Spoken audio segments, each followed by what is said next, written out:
Hello everybody, this is party. I am a moto blogger, food blogger और entertainment blogger, जो आपने मेरे पहले वीडियोस में देखा रहेगा। आज का वीडियो जो आपने टाइटल में पढ़ा रहेगा, it's about how to be positive in 2020। ये वीडियो की सीरीज़ में इसलिए बनाने जा रहा हूँ, आज के डेट में इंटरनेट में इतनी टॉक्सिक, इतना मैल फैल रहा है कि मुझे ऐसा लगा कुछ अच्छी चीज़ें करे, लोगों को हेल्प करे। तो मैं अपने कुछ अच्छे दोस्तों के साथ ये वीडियोज़ बनाने जा रहा हूँ। हाँ, मुझे पूरा विश्वास है कि आपको ये वीडियो पसंद आएगा। प्लीज़ वीडियो देखने से पहले वो सब्सक्राइब बटन दबा दीजिए। हेलो दोस्तों, मेरा नाम है स्वप्निल खड़से। मैं एक corporate trainer, life skill coach, cricketer और ट्रेकर हूँ। सॉफ्ट स्किल्स और बिहेवियरल स्किल्स की ट्रेनिंग मैं पिछले 6 सालों से दे रहा हूँ, जिसमें मैं सॉफ्ट स्किल्स और बिहेवियरल स्किल्स हमारे लाइफ में क्या इम्पैक्ट लाते हैं, वो कैसे सीखे जाते हैं, हमारा माइंडसेट कैसे काम कर सकता है, हम लोग माइंडसेट के सहारे क्या क्या चीजें अचीव कर सकते हैं, ये सारी चीजें सिखाता हूँ। So hi everybody, as I promised, today's video is all about how to remain positive, how to get rid of a lot of issues you have in your life currently. Especially अगर आप youngster हो, आपके life में job के issue है, education के issues है, या बहुत सारी जो प्रॉब्लम्स होती है जहाँ से आप एक करियर लेवल पे जो सोच करते हो वो हिसाब से। तो आज मेरे साथ है स्वप्निल, जो मेरे लिए मेरा एक बहुत अजीज दोस्त है। बचपन में हम बहुत सारे क्रिकेट खेले हैं साथ में, और ये बहुत अच्छा क्रिकेटर है। But he is a corporate trainer and he is very brilliant in that. आज का एक सब्जेक्ट स्टार्ट ऐसे करते हैं कि जैसे हमारे यंगस्टर्स है बहुत सारे, जिनमें बहुत सारे क्वेश्चंस होते हैं माइंड में, starting with the education. Because अभी बहुत सारा रूल्स या लॉकडाउन की वजह से, कोरोना की वजह से जो कुछ हुआ है कि एग्ज़ाम आपको पास आउट कर दिया है और you will give exam late. बहुत सारे लोगों के जहन में ये है कि because I am a 2020 pass out, I will have a lot of issues to get a job. तो तुम्हारा इसमें क्या राय है कि एक स्पेशलाइज इसको लोग क्या एनहांस कर सकते हैं so that they will have something to say about their degree if they are a pass out of 2020? सबसे पहले ये चीज जानते हैं लोग कि there are 2 concepts. One is certification and another is knowledge or education. Okay. Basically India में unemployability का रेट क्यों बढ़ रहा है? बिकॉज सब लोगों के पास सर्टिफिकेशंस है, एजुकेशन बहुत कम लोगों के पास है। Like if you are an MBA, it is supposed to have that you actually possess the knowledge of management. Perfect. You are in the decision making chair. तो क्या वाकई में वो नॉलेज आप possess करते हो? उतनी केस स्टडीज में से जाते हो, उतना प्रॉब्लम्स एंड सॉल्यूशन एनालिसिस करते हो? अगर हाँ, तो आप में ऑलरेडी नॉलेज भी है, आप में एजुकेशन भी है और सर्टिफिकेशन भी है। तो ये 2020 के कारण अगर आपके पास सर्टिफिकेशन नहीं आ पा रहा है तो डजंट मैटर, बट नॉलेज लेने के लिए आपके पास इंटरनेट का सहारा आज भी है। मैं हमेशा कहता हूँ, don't rely on your mere certification, try to absorb more and more employability skills, जिसमें आपका क्रिटिकल थिंकिंग आता है। अभी जैसे हमने लॉकडाउन में देखा कि सारे बिजनेसेस स्लो डाउन हुए थे, बट जो बिजनेस ऑनलाइन बेस्ड है, ऑनलाइन प्लेटफॉर्म बेस्ड है, वो बिजनेस बल्कि ज्यादा ग्रो किए। तो क्या हम इस ऑनलाइन को लेकर या इंटरनेट को लेकर कुछ सीख सकते हैं? डिजिटल मार्केटिंग या फिर वीडियो एडिटिंग, या फिर फॉर एन एग्जांपल यूट्यूबर बनते हैं काफी लोग, या फिर ग्राफिक डिजाइनिंग, या ऑनलाइन एजुकेशन प्लेटफॉर्म डेवलप करना या उस पर सिखाना। क्या हम लोग इंटरनेट की सहायता लेकर कुछ ऐसी चीजें सीख सकते हैं जो हमें लॉन्ग टर्म काम आ सकती है? Because nowadays nobody is asking for your degree if you have a certain knowledge of developing any software or a platform or maintaining any system. अगर आप में वो knowledge है तो nobody will ask you about a particular certification. So my focus would be to grab more and more employability skills, जो practical skills आज sellable है, जो useful है। वो लेने के लिए हमें ज्यादा अफोर्ड होनी चाहिए, ना कि हम लोग इस चीज से डिप्रेस हो जाए कि भाई अब तो एग्जाम नहीं होंगे, अब तो T20 ऐसा आ चुका है कि जिसमें जॉब मार्केट नीचे जा रहा है। बट ऐसे भी जॉब्स है जो जिनका आस्किंग रेट बहुत है, जहाँ पे अभी भी हायरिंग हो रही है। तो try to search those industries. अब वो इंडस्ट्री सेक्टर आपको जब मिलता है, तब उस इंडस्ट्री सेक्टर में क्या क्या स्किल्स जरूरी है वो लेने की और आप कोशिश कीजिए। We had a very bad record at our 12th standard, because तुझे भी पता है इतना क्रिकेट में वक्त जाया किया है कि पढ़ाई पे कभी ज्यादा ध्यान दे ही नहीं पाए। 12th के रिजल्ट के बाद ना ऐसा घर वालों का भी माहौल था कि भाई अभी तो इसको एक तो किराना दुकान खोल के देनी पड़ेगी, या फिर अंकल की खेती वहां भेजना पड़ेगा, भाई ये कुछ करेगा नहीं। आज जो भी कोच है, ऐसा नहीं बोल रहा हूँ कि दिमाग में कुछ तय किया था, but I you rightly pointed out, practical knowledge is so important in life. It's more than your degree. I would like to add one experience of mine. जैसे आपने बोला कि 12th में वैसा आपको कम परसेंटेज थे, same I was in the same boat. मुझे 12th में 51 परसेंटेज थे. Can you imagine this? And I will share you one recent experience.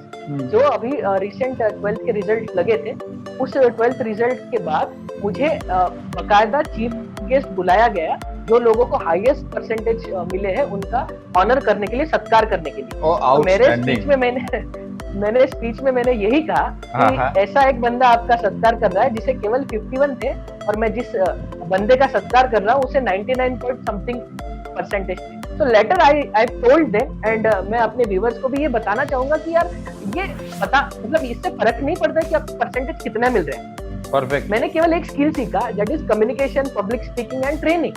तो जिससे कि मैं उस मकाम से लेकर यहाँ तक पहुंच पाया हूँ, और भी बहुत सारी चीजें करना बाकी है. So don't just rely on your marks, even after you are getting 100 out of 100 percentage. इसकी कोई भी गारंटी है नहीं कि आप वो यूजफुल तरीके से अपने लाइफ में उसका कुछ ना कुछ बेनिफिट ले पाओगे.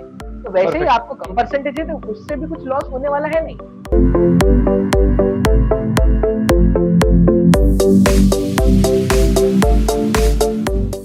मैं ये चीज को मानता हूँ. मुझे एज ए कॉर्पोरेट ट्रेनर तेरी राय चाहिए इसमें. आप एमबीए स्पेशलाइज करते हो तो क्या लेना चाहिए, देन यू एमबीए होने के बाद जॉब ढूंढते हो तो फॉर्चुनेटली अगर पास कैंपस में होता है तो वेल गुड इनफ, नहीं तो आपको बाहर जाके ढूंढना पड़ता है. ऐसे टाइम ना आई थिंक लोग बहुत फ्लो के साथ जाते हैं. जैसा मेरा टाइम था जब मैंने 2007-8 में जब एमबीए किया था 7 में, तो it was like marketing, everybody was willing to go marketing. मैं डेलिबरेटली एडवर्टाइजिंग, मार्केटिंग, कम्युनिकेशन में गया बिकॉज मुझे कुछ अलग करना था. तो बिकॉज वो मुझे पसंद था. तो वो जो मेरा एक मानना है हमेशा जो रहा, जो मैं हमेशा कुछ लोगों को मेरे एंड से सजेस्ट करता हूँ, जो मुझे पूछते हैं कि आपका जो स्ट्रेंथ, ठीक है स्ट्रेंथ तो है, बट आपको जो चीज पसंद है ना, वो चीज में आप आगे जाओ. पसंद होनी चाहिए. So whatever it is, because ना मुझे ऐसा लगता है कि then you will never fed up of hard work. Put up करने में आपको उतना फेड अप नहीं होगा कि नहीं यार ये चीज तो मुझे पसंद है, I am passionate for it, so I have to do it. So what do you take on this? Yeah, exactly. I don't have to say much thing about this क्योंकि तूने ही सारा चीज एक्सप्लेन कर दिया. Yeah, it is basically identifying your own character. Perfect. Right? मतलब जैसे flow चल रहा है, फ्लो चलने दो, पर क्या आपका कैरेक्टर उस फ्लो को सूट कर रहा है, उस पर्टिकुलर स्ट्रीम को सूट कर रहा है. सी मेरे साथ भी ऐसा होता था कि ना I can not see myself working 9 to 6 behind the desk. I tell you one thing, I got passed in banking exam in 2012, IBPS PO, the first exam. But I couldn't see myself कि मैं working कर पाऊंगा desk के पीछे banking का job. मैं ये नहीं कह रहा हूँ कि वो अच्छा जॉब नहीं है, मैं ये कह रहा हूँ कि मेरे कैरेक्टर को मुझे ऐसा लगता है कि वो सूटेबल नहीं है. My character is more dynamic, my character is more challenge oriented. मैं नई चीजें करना चाहता हूँ. तो जैसे ही मैं इस फील्ड में, ट्रेनिंग की फील्ड में लैंड हुआ, तो मेरे पार्टिसिपेंट हर रोज बदलते हैं, मेरा टॉपिक हर रोज बदलता है, मेरे सामने के चैलेंजेस हर रोज बदलते हैं, कंपनी के रिजल्ट्स हमेशा बदलते रहते हैं. उस रिजल्ट के अनुसार हमें अपनी ट्रेनिंग देनी होती है. तो इतना डायनामिज्म आने के बाद मुझे ऐसा लगता नहीं कि मैं कभी थक रहा हूँ. जितना मैं बात करता हूँ मैं एंजॉय करता हूँ. लाइक 8 घंटे का भी अगर शिफ्ट हो ना कंपनी में ट्रेनिंग का, तो मुझे वो कभी बोर नहीं होता है.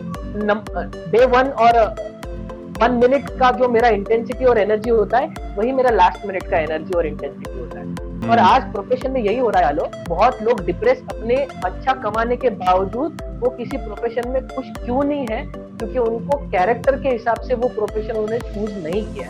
That is why they are not enjoying that profession. Then try to understand कि आपके कैरेक्टर के हिसाब से आपकी स्ट्रेंथ क्या है, और उन स्ट्रेंथ के हिसाब से आप क्या क्या प्रोफेशंस को एक्सेप्ट कर पाते हो. और यही है thinking out of the box. ये नहीं है कि हम लोग को इंग्लिश में बात करना नहीं आता, बट ये है कि हम लोग हैक्स नहीं जानते कुछ. तो सबसे इम्पोर्टेंट वो हैक मैं आपको बताना चाहूंगा कि कोई भी जिसे कहते हैं 1 मिनट प्रैक्टिस, ये हैक है. That is exercise, 1 minute practice. अब इसमें होता क्या है, कोई भी रैंडम टॉपिक आप सोचिए, कोई भी रैंडम, छोटे से छोटा, सिंपल से simple, like flower, rainbow, cricket, friendship, Diwali, Holi, कुछ भी सोचिए. स्टॉप वॉच लगाइए. उस 1 मिनट में बस आपका टारगेट ये है कि जितना भी आप इंग्लिश में बात कर सको वो करनी है। अब इससे होता क्या है, हमारे ब्रेन को इंग्लिश में सोचने की आदत धीरे धीरे लग जाती है, क्योंकि टाइम स्लॉट होने की वजह से प्रेशर होता है एक ब्रेन पे कि हमको बहुत ज्यादा से ज्यादा आउटपुट देना है। तो इस एंजाइटी के चक्कर में पॉजिटिव एक एनवायरनमेंट इंग्लिश के लिए ब्रेन क्रिएट करता है। तो जितना आप इंग्लिश में सोचते हो उतना आप इंग्लिश में बात करने लगते हो। शुरू में आपको दिक्कत आ जाएगी, शुरू में आपको समझेगा भी नहीं कि इस शब्द को क्या कहते हैं इंग्लिश में, पर यही तो हमें तोड़ना है, यही तो हमें सीखना है। हमारे माइंड में सारे जो इंग्लिश के वर्ड्स और स्ट्रक्चर है वो बने होते हैं, ये बस उसको एक्सप्लोर करने का एक तरीका होता है कि जिससे हम लोग 1 मिनट की इस प्रैक्टिस में ज्यादा से ज्यादा इंग्लिश में सेंटेंसेस जब तक हम लोग बात नहीं करेंगे तब तक हम लोग उसमें से उभर नहीं पाएंगे। तो अलग जस्ट फॉर एन एग्जांपल, अगर 1 मिनट की इस प्रैक्टिस में हम लोग ने 5 टॉपिक लिए तो 5 मिनट की डेली प्रैक्टिस 10 दिन के बन गए 50 टॉपिक और 30 दिन के बन गए 150 टॉपिक। तो 1 महीने में 150 टॉपिक की इंफॉर्मेशन हमने जमा कर ली और थॉट प्रोसेस हम लोग की इंग्लिश में स्टार्ट हो चुकी है। अलग हम लोग के देश में, हम लोग के इंडिया में लोग इंग्लिश में क्यों नहीं बात कर पाते, क्या रीजन है? नंबर 1 डर और दूसरा है शर्म। डर और शर्म की वजह से हम लोग इंग्लिश में बात नहीं कर पाते। I will give you one example, the funny example. लोग दारू पीने के बाद इंग्लिश में क्यों बात करते हैं? बिकॉज शर्म और डर दोनों निकल जाता है।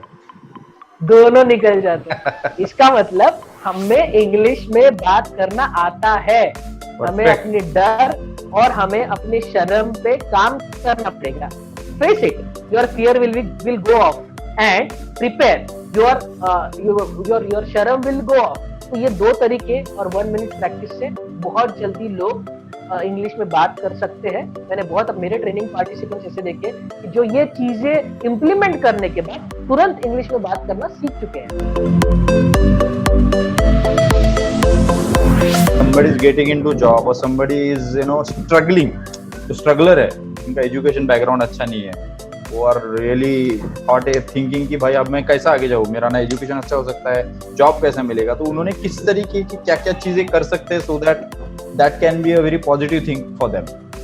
सबसे पहले चीज मैं ये बोलना चाहूंगा कि जिनके पास रिसोर्सेस कम होते हैं ना, वही लोग ज्यादा मेहनत करने के लिए रेडी होते हैं। ये मैंने देखा है, जिनके पास एजुकेशनल का बैकग्राउंड नहीं है वो ज्यादा एफर्ट्स लेते हैं अपने किसी चीज को सीखने के लिए। तो वो सारे लोग जिनमें किसी ना किसी चीज की कमी है, या तो एजुकेशन की या किसी और चीज की, आई वुड सजेस्ट देम कि don't go for jobs, go for business, start small venture.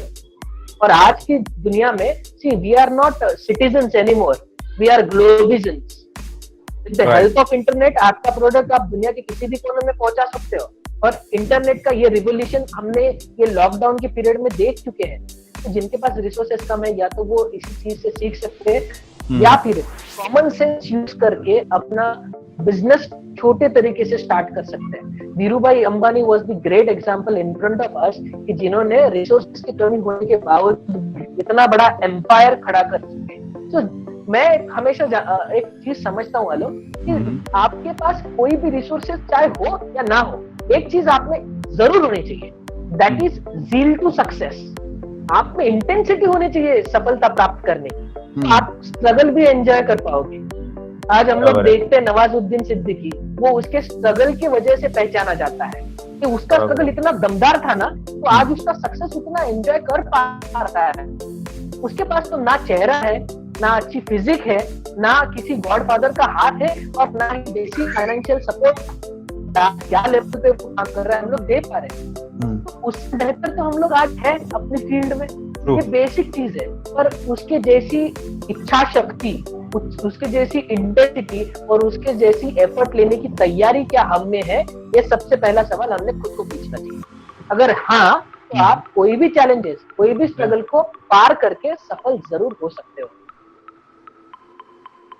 I think whoever is watching and have little bit of struggle in their life, थोड़ा बहुत कुछ लाइफ में अगर वो सोच रहा है कि यार मुझे कैसा ये सब करूं, मैं ये सब जो माया जाल फैला है कैसा बाहर आऊं, तो ये आज तूने जो बातें की है ये बहुत बहुत ज़्यादा हेल्पफुल रह सकती है।